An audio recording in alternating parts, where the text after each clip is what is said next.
Good day, friends. It is me, HLModTech, and I'm back with another creation. I had a user ask me a question about a video and if it was something that we could do in Tinkercad, so let me show you what I found out. First, this person has got a sweet lesson on how you can do two-dimensional layers and turn them into a three-dimensional creation. And the person said, hey, is it possible to maybe create those using a Tinkercad project? So here's what I've got for you. What I'm going to do is I'm going to start by making the grid larger so I've got more room to play with. I'm going to backspace over these. That's the only way it seems to get rid of them. And I'm going to go 400 by 400 so I just have more room to play. And then I'm going to take this car and I'm going to duplicate it. And I'm going to put it in a special location. I'm going to change this so it nudges 5 at a time. And I'm going to build a whole army of these. So now I'm going to select this one and do Control D, and if I just nudge it to the right, now I can do Control D again and again and again and make that whole group of them. And that piece I locked, so I'm going to unlock it quick. And then I'm going to duplicate these. And I don't know if this strategy will actually work, but at least gives you an idea. So let's zoom in on car number 1, and I'm going to use Fit View, and I want to cut this off so it only has the bottom of the tires.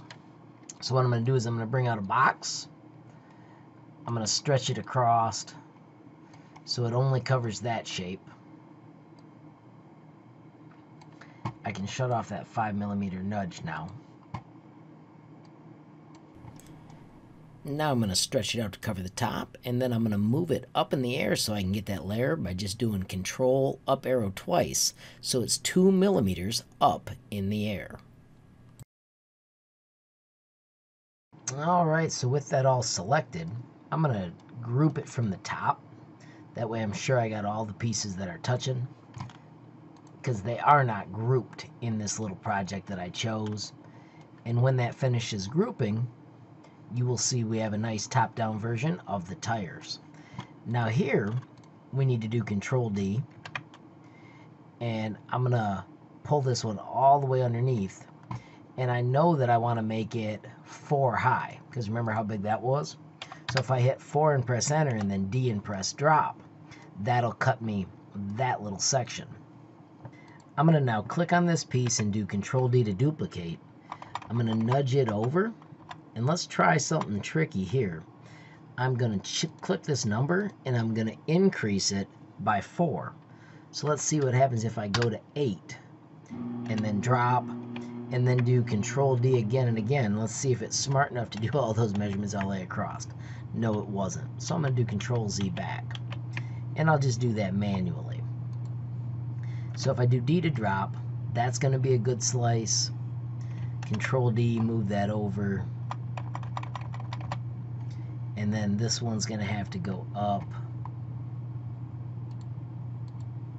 to 12. And then D to drop. That one at least moved a little bit smart. I'll make sure it's lined up. And if this one was 12, then this one should be 16.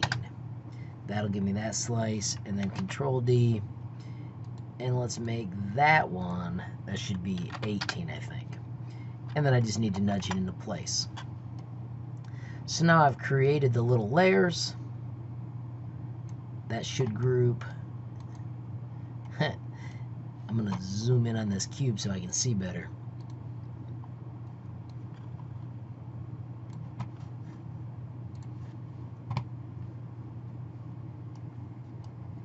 Wait for it to group and let's see what kind of layer we get.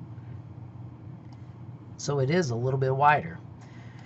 So then what I would do, and I'm not going to go through all these for you, but I would grab the pieces that I made and I would pull them way up in the sky. And what that does is it lets you get a screenshot of those, and you want the all white background. So if you did this and did Shift Pan, you would have the different layers for the item that you were creating going all the way back to using this video. I'm not sure if it's worth all the effort, but hey, at least that way you can see one way you may solve it. Friends, as usual, thank you for commenting. Thank you for giving me the ideas. And I love always exploring things and see if we come up with ways to make them work. If you enjoyed the video, please give it a like. If you've got a question, comment, or suggestion, add it down below. If you haven't subscribed yet, what are you waiting for? Smash that subscribe button. And last but not least, hit that notification bell if you want to be first to know when there's a brand new video from me, HLModTech. Thanks for watching. Have a great day.